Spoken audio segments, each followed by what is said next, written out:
In today's video, it's time to check on how the grass seed is growing. Let's get out of the weeds.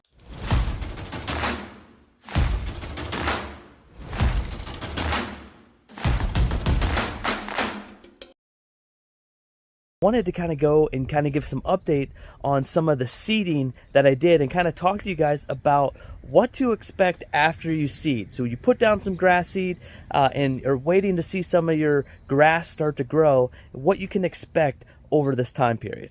Now for me here at my lawn, I didn't actually do any overseeding here. What ended up happening though is I actually let my wife drive the aerator when we had it. So she left me a big spot in my lawn, a huge divot in my lawn that I had to actually seed. So I ended up having to do a little bit more seeding than what I had originally anticipated here. But it makes for some good content for the channel.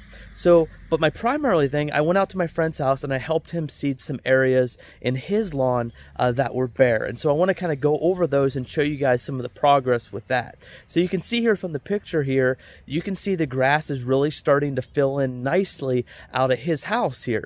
Now this picture is taken from about 3 weeks after we did it. So you're starting to see that germination, starting to see the grass start to grow in there. So that's exactly what you want and what you expect to start seeing about 3 weeks after your seeding.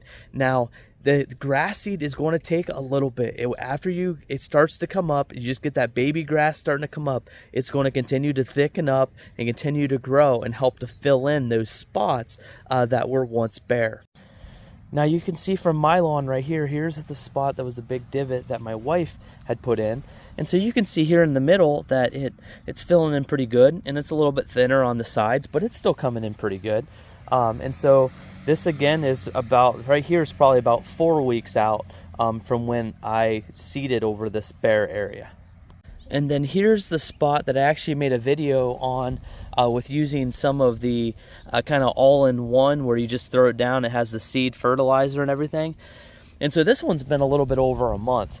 Well, what I ended up doing, I actually put a little bit too much, so I kind of crowded it out. So it took a little while, but it's starting to fill in nicely here a little bit. So it's going to be just fine.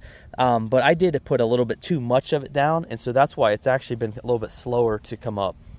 So you can see from those photos there that the grass is coming up really good. And that's what you really are expecting once you seed kind of in that window. Now, for most of us, this is probably getting to the area where it's going to be pretty much too late to be seeding now, unless you live much farther south than what I do. Now, I live kind of in the Indianapolis area, so central Indiana. If you live further south, you might be able to get away with seeding, but I would make sure you're putting some perennial rye down, something that can germinate quickly. Because what's happening is, the reason why I always try to pick that kind of early to mid-September window to seed is because what you want to allow is you want to allow enough time from when you put down the grass seed for it to grow up and for you to pretty much be able, your goal is to be able to try to get to mow it twice before you get your first frost. You want to get that grass grow up and be able to have opportunity to get that going and mow it. And if you can get to where you're able to mow it once or twice before the end of the year and it's filled in, it's going to be good for over the winter and be able to help you kind of be good established grass for the next year. So that's why you don't want to push it too late in the year with your seeding, because what's going to happen is the later in the year, you run that risk of frost. Getting a hard frost is going to be a detrimental to any of the grass seed that you put down, and it'll just stop it in its tracks. And so that's why we kind of want to get that perfect timing where you don't want to seed too early in the year where the temperatures are really hot. It isn't going to allow the grass to want to really grow good. So as soon as the temperatures start dropping a little bit coming out of summer going into fall, put down the grass seed, and then you have that kind of window area there between when you get the temperatures coming down to your first frost, that you're going to hopefully try to grow in that grass seed kind of in that window, because it's prime temperatures for grass growth.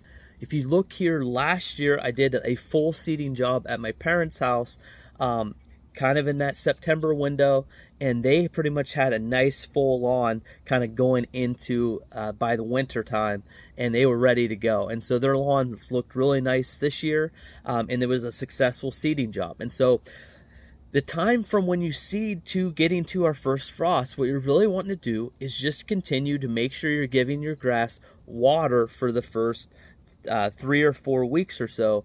And with seeding, not deep watering, nice, just consistent water. You don't want to allow that grass seed to dry out, but you don't want to be overkill with it and just keep it constantly soaked. You just want to keep the grass seed wet.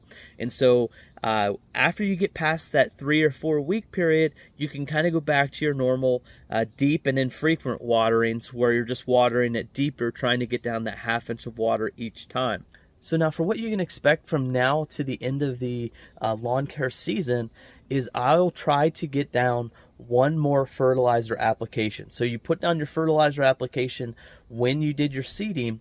And so what I like to do as you start to get into kind of late October into that 1st or 2nd week of November, I like to get down another final application of fertilizer, kind of my winterizer application. And so what that's going to do is that's going to not really be used for this year. What it's going to be mostly for is as our lawn kind of goes into winter and starts to go dormant over the winter, it's going to be actually useful to help kind of jumpstart your lawn as we get into the spring of next year. So it's kind of, you think of it, you're playing the long-term game. You're putting down the fertilizer now to really help see the boost kind of more earlier for next year. And so that's kind of going to be the final application of the year that'll be coming up over the next couple weeks.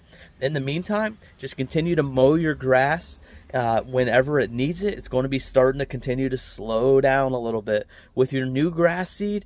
After you see the new grass kind of start to come up, let it go as long as you possibly can. Let your lawn and the new seed areas go, and with that, don't touch them as long as you can. If it starts to get too out of control and the grass gets too tall, go ahead and mow it. Put it to the tallest setting.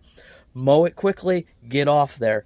You don't want to kind of walk all day all over any kind of new grass seed areas. So try to touch them as little as possible. But if they start to get too thick, the grass is getting too tall, set your mower to the highest setting. Get on, get off, and your grass will be just fine. So I hope you guys enjoyed this video. Look forward to some more content coming here in the near future. And I'll see you guys next time when we get out of the weeds into a beautiful lawn.